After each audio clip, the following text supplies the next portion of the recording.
So today it's a bonus video. After the 10-day paperclip challenge, I had a special request from Ducks Are Cute to make some scissors out of paper clips. So what you're going to need for this project are your tools. Use some older cutters or memory wire cutters so you don't damage your good ones. I'm using 1 1/4 inch paper clips. The 1-inch ones are a little bit small for this, and I'm going to do 2 different styles of the scissors. So as always, you're just going to open up the paper clips. You're just going to go around very slowly and open them up. Just like do little tiny bends. You don't want them to kink and or break, but they're pretty resistant. You can bend them back and forth a couple of times without them breaking. So we're going to go straight like this. If you don't have paper clips, you can use 20 gauge wire.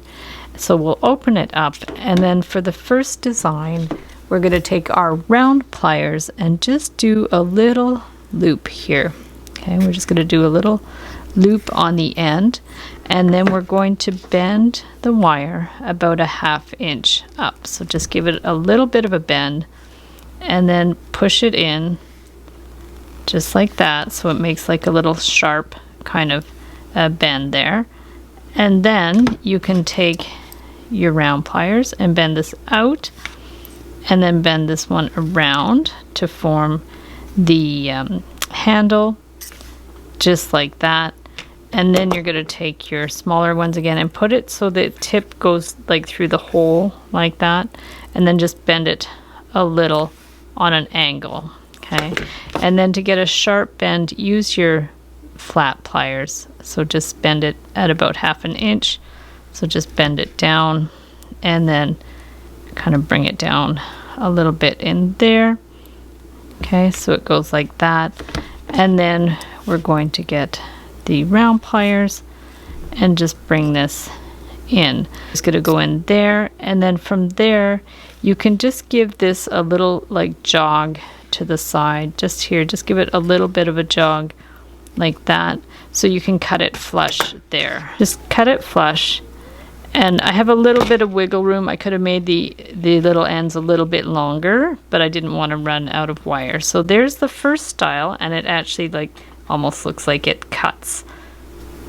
So the other style you can do is just take the end and form your loop like we did the first time, and then bend this again to about 1/2 inch to 5/8 of an inch. Just bend it on a sharp angle so that looks a little pointy, and then you can take your round pliers and bend it out at an angle just there, and then form your handles. So we're just going to bring this one around and bring it straight up, and then we want to bring this down. So just below that loop, position your round pliers and just bend it down so it's just below that loop. So we're going to bring that down just like that, and then we're going to form the other handle. You might have to separate it a little bit.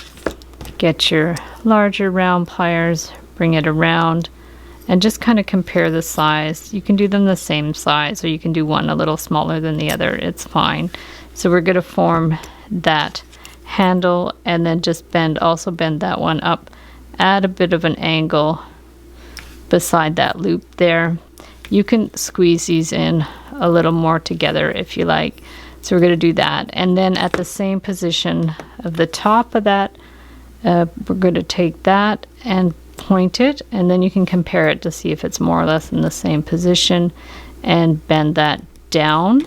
So this one comes down to the side, and then you might not have much leeway with that little piece, so you can either like clip it there, or you can go ahead and bend it to the side just so you can cut it flush. So just take it and bend it around. You can use your flat pliers too and just bend it sort of to the side so it's like on a bit of an angle there, and then you want to cut that flush. So just take your cutters, cut it flush, and then at that point you can take the end And if you have to twist it a bit so it just sits in there flush, that's perfect. It kind of sits like underneath that loop there, and there you have some very stylized scissors. So just to see the difference of these ones, the handles are sort of beside each other at the same level. This one, they go kind of crisscross like that. So whichever style you prefer, you can do them either way. So thanks so much for watching the video. Give it a big thumbs up if you liked it. Be sure to subscribe to my channel for lots more wire art and jewelry making videos. Hit the notification bell to be notified when I go live and when I post new videos. And if you'd like to share photos of your wire art and wire jewelry, be sure to join the Wire Makers Club on Facebook. I'll link it up below. And if you'd like to check out my work on Etsy, my husband and I specialize in custom wire wedding cake toppers and funky jewelry. I also have a mailing list, so if you want to sign up below, I'll send you my free Wire Art Essentials ebook. So thanks again for watching, and we'll see you the next time.